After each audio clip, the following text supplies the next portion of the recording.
নমস্কাৰ ইককছালে স্বাগতম ছাত্ৰ-ছাত্ৰীসকল মই জ্যোতিদা আৰম্ভ কৰিব লৈছো আজিৰ ভিডিঅ আজি আমি পঢ়িব ওলাইছো অষ্টম শ্ৰেণীৰ সমাজ বিজ্ঞানৰ 2 নম্বৰ পাঠ জনসংখ্যাৰ বৃদ্ধি আৰু বিতৰণৰ পাঠভিত্তিক অনুশীলনী প্ৰশ্নসমূহ আহাচোন এইটো পাঠত কি প্ৰশ্ন আছে হেয়া চাও প্ৰথম প্ৰশ্ন আছে কোনটো অঞ্চলত জনসংখ্যা আটাইতকৈ বেছি গতিকে ইয়াতে আমাক চাৰিটা অপচন দিছে চাৰিটা অপচনৰ ভিতৰত কোনটোত জনসংখ্যা বেছি হেতু খুদিছে গতিকে নিৰক্ষীয় অঞ্চল উত্তৰ মেৰু পূব এছিয়া আফ্ৰিকাৰ সাহাৰা মৰুভূমি অপচনাল আছে গতিকে শুদ্ধ উত্তৰ কোনটো হ'ব জানানে শুদ্ধ উত্তৰ হৈছে পূব এছিয়া আফ্ৰিকাৰ সাহাৰা মৰুভূমি শুদ্ধ উত্তৰ নহয় উত্তৰ মেৰু শুদ্ধ উত্তৰ নহয় আৰু নিৰক্ষীয় অঞ্চলো শুদ্ধ উত্তৰ নহয় গতিকে এইটো প্ৰশ্নৰ আমি উত্তৰ পালো পূব এছিয়া তাৰ পিছৰ প্ৰশ্নটো চাওঁচোন কোনখন মহাদেশৰ জনসংখ্যা সৰ্বাধিক হয় গতিকে আমাক এটা চাৰিখন মহাদেশৰ কথা কৈছে চাৰিখন মহাদেশৰ ভিতৰত আছে ইউৰোপ আফ্ৰিকা এছিয়া আৰু অষ্ট্ৰেলিয়া গতিকে কোনখন মহাদেশৰ জনসংখ্যা বেছি ইউৰোপ নহয় আফ্ৰিকা নহয় এছিয়া হৈছে সৰ্বাধিক জনসংখ্যা যত বেছি আছে আৰু অষ্ট্ৰেলিয়াও নহয় গতিকে ইয়াৰে উত্তৰ আমি কি পালো এছিয়া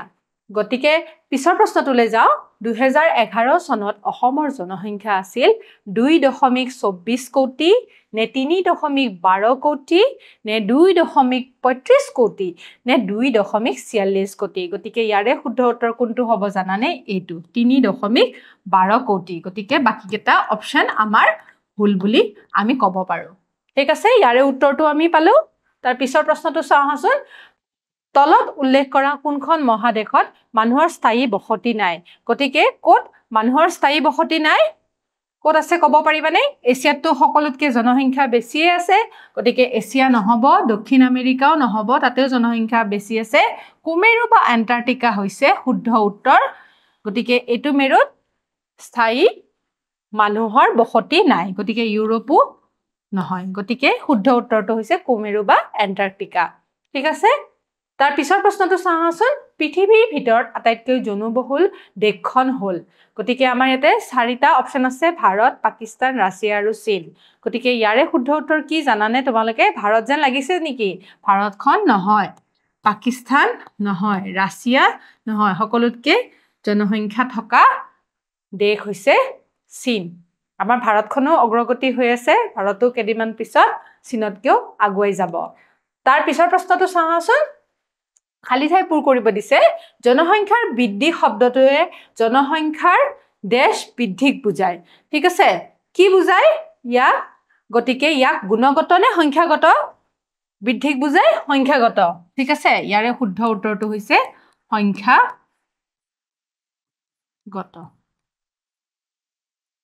পৃথিৱীৰ বেছিভাগ মানুহে দেশ গোলাৰ্ধত বসবাস কৰে ক'ত থাকে বেছিভাগ উত্তৰ গোলাৰ্ধত দক্ষিণ গোলাৰ্ধত পানীৰে আৱৰা হয় ঠিক আছে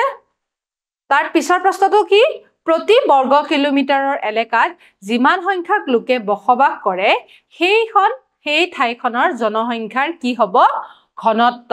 গতিকে ছাত্ৰ-ছাত্ৰীসকল ইয়াৰে শুদ্ধ উত্তৰটো হ'ব ঘনত্ব ঠিক আছে খ নম্বৰ প্ৰশ্নটো কি হ'ব এখন ঠাই ত্যাগ কৰি কোনো এখন নতুন ঠাইলৈ গৈ বসতি কৰিবলৈ ললে নতুন ঠাইখন প্ৰব্ৰজনৰ কি হ'ব লক্ষ্য স্থান বোলে কি স্থান বোলে লক্ষ্য স্থান বোলে ঠিক আছে গতিকে আমি খালি ঠাইসমূহ গম পালো তোমালোকে নিজৰ কিতাপত একেটা প্ৰশ্নৰ উত্তৰ লিখি লবা তাৰ পিছৰ প্ৰশ্নটো কি বাৰু পিছৰ প্ৰশ্নটো দিছে সমুটুকা লিখিব দিছে মানৱ সম্পদৰ উন্নয়নৰ বিষয়ে গতিকে মানৱ সম্পদৰ উন্নয়নৰ বিষয়ে আমি কিদৰে লিখিব পাৰো দেশ এখনৰ সকলোখিনি মানুহে শিক্ষা কৰ্মদক্ষতা কাৰিকৰী কৌশল বুদ্ধিমত্তা ইত্যাদি দিশত সমপৰ্যায়ৰ নহয় কৰ্মকুশলতা উৎপাদনমুখী দক্ষতা জ্ঞান বুদ্ধি ইত্যাদি মানৱ সম্পদৰ কিছুমান গুণগত বৈশিষ্ট্য মানৱ সম্পদ সমাজ তথা দেশৰ উন্নতিৰ ভেটিস্বৰূপ এনে মানৱ সম্পদক উপযুক্তভাৱে গঢ়ি তোলাকে মানৱ সম্পদৰ উন্নয়ন বা বিকাশ বুলি ক'ব পাৰি ঠিক আছে গতিকে ইয়াৰে উত্তৰটো আমি এইদৰে লিখিব পাৰো আৰু লিখিব পাৰো গতিকে মানৱ সম্পদৰ বিকাশ মানে সম্পদ হিচাপে মানুহৰ গুণগত উৎকৰ্ষ সাধন ইয়াৰে বাবে চৰকাৰৰ উপযুক্ত আঁচনি থকা দৰকাৰ সমাজৰ সকলো শ্ৰেণীৰ লোকৰ বাবে সম্পদ শিক্ষা সুস্বাস্থ্য উপযুক্ত কৰ্মসংস্থাপন আদিৰ ব্যৱস্থা যথাযথভাৱে নিশ্চিত কৰাটোৱে হৈছে মানৱ সম্পদ উন্নয়নৰ মূল চৰ্ত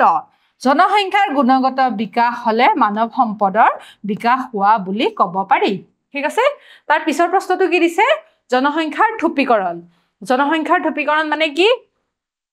জনসংখ্যাৰ বিতৰণৰ ঠাই বিশেষে ঘন মজলীয়া আৰু পাতল হোৱা দেখা যায় অতীজত পৃথিৱীৰ বহুতো অঞ্চলত নদী উপত্যকা কেন্দ্ৰিক সভ্যতাৰ বিকাশ ঘটিছিল এনে অঞ্চলবোৰত জনবসতি কেন্দ্ৰীভূত হৈছিল সাধাৰণতে নদী উপত্যকা উপকূলীয় সমভূমি অঞ্চলৰ মাটি কৃষি কাৰ্যৰ বাবে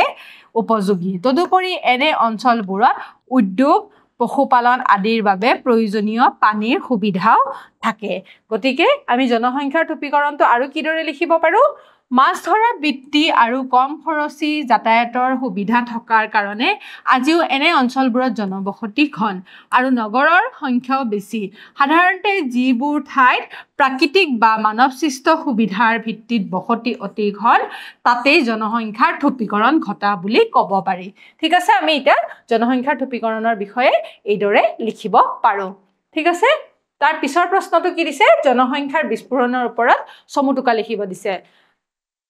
কি লিখিম আমি বিভিন্ন সময়ত সংঘটিত প্ৰাকৃতিক দুৰ্যোগ মহামাৰী আদিৰ ফলত ব্যাপক সংখ্যক মানুহৰ জীৱন হানি ঘটিলেও মানুহৰ বৃদ্ধিৰ গতি স্তব্ধ হোৱা নাই কিন্তু পৰৱৰ্তী সময়ত চিকিৎসা ব্যৱস্থাৰ উন্নতি ঘটাত মহামাৰীসমূহ নিয়ন্ত্ৰণলৈ অহাৰ লগতে বেমাৰৰ আজাৰবোৰো উন্নত চিকিৎসাৰে নিৰাময় কৰিব পৰা হোৱাত মানুহৰ মৃত্যুৰ হাৰ কমি আহে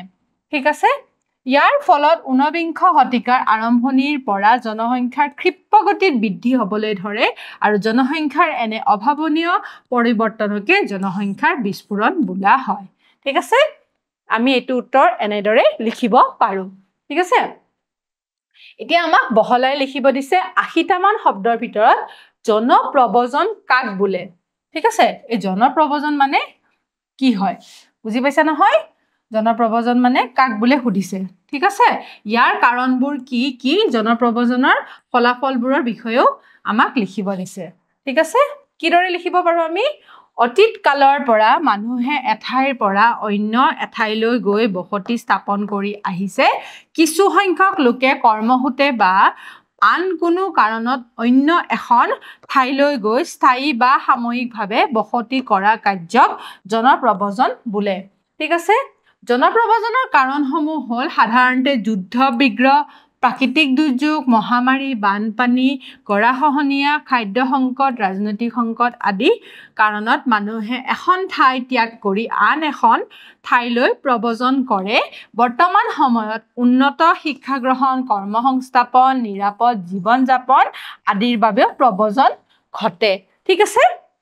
উদ্যোগ কাৰখানা নিৰ্মাণ কাৰ্য আদিত সংস্থাপনৰ বিচাৰি সাধাৰণতে গাঁও অঞ্চলৰ পৰা নগৰলৈ মানুহৰ প্ৰব্ৰজন ঘটাও দেখা যায় ঠিক আছে গতিকে আমি জনপ্ৰব্ৰজনৰ বিষয়ে দেখাই পাইছো যে মুম্বাই গুজৰাট দিল্লী অন্ধ্ৰপ্ৰদেশ আদিৰ ঔদ্যোগিক ক্ষেত্ৰসমূহলৈ দেশখনৰ বিভিন্ন ৰাজ্যৰ পৰা কৰ্মসংস্থাপন বিচাৰি মানুহে প্ৰব্ৰজন কৰিছে গতিকে এইবিলাক ঠাইলৈ বেলেগ বেলেগ ৰাজ্যৰ পৰা মানুহবিলাক তালৈ গৈছে ঠিক আছে কৰ্মসংস্থাপনৰ কাৰণে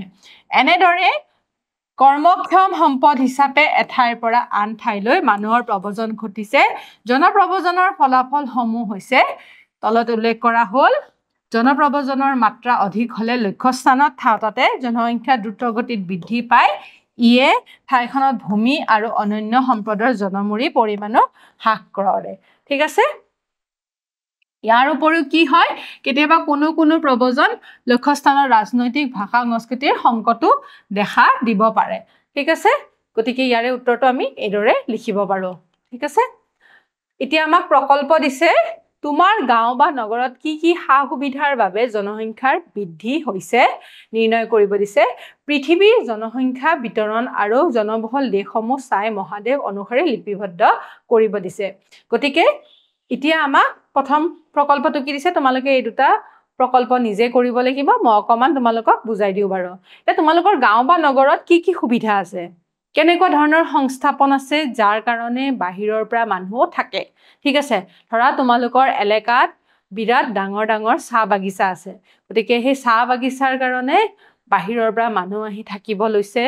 সেই মানুহখিনিয়ে সংস্থাপনৰ কাৰণে থাকিব লৈছে বা তোমালোকৰ ঠাইত বহুত ভাল ভাল শিক্ষানুষ্ঠান আছে শিক্ষা গ্ৰহণ লবৰ কাৰণে বাহিৰৰ পৰা মানুহ আহিছে গতিকে তোমালোকে নিজেই অবজাৰ্ভ কৰি নিজেই তোমালোকে চাই পেলাই লিখিব লাগিব তে পৃথিৱীৰ জনসংখ্যা বিতৰণ আৰু জনবহুল দেশসমূহ চাই তে ক'ত আছে জনবহুল দেশ ক'ত আছে ধৰা ভাৰতখন এখন জনবহুল দেশ চীনখন এখন জনবহুল দেশ সেইকাৰণে আমি গম পাম সেই জনসংখ্যা য'ত বেছি আছে তাতে থকা মহাদেশ কিখনৰ নাম তে চীন ভাৰত ক'ত আছে এছিয়াত আছে আৰু কি জনবহুল দেশ আছে তোমালোকে নিজৰ মেপখন চাই পেলাই সেই জনসংখ্যাৰ বিতৰণটো চাই পেলাই তোমালোকে লিখিবা বুলি আশা ৰাখিলো ঠিক আছে গতিকে ছাত্ৰ-ছাত্ৰীসকল আজি আমি এইটো পাঠৰ অনুশীলনীত থকা প্ৰশ্নসমূহ আলোচনা কৰিলো আশা ৰাখিছো তোমালোকে বুজি পাইছা আৰু এই সমূহ ভালদৰে নিজৰ ভাষাত লিখিবলৈ চেষ্টা কৰিবা অহা ক্লাছত এটা নতুন ভিডিঅ লৈ তোমালোকৰ মাজলৈ আকৌ আহিম তেতিয়ালৈ সামৰিছো নমস্কাৰ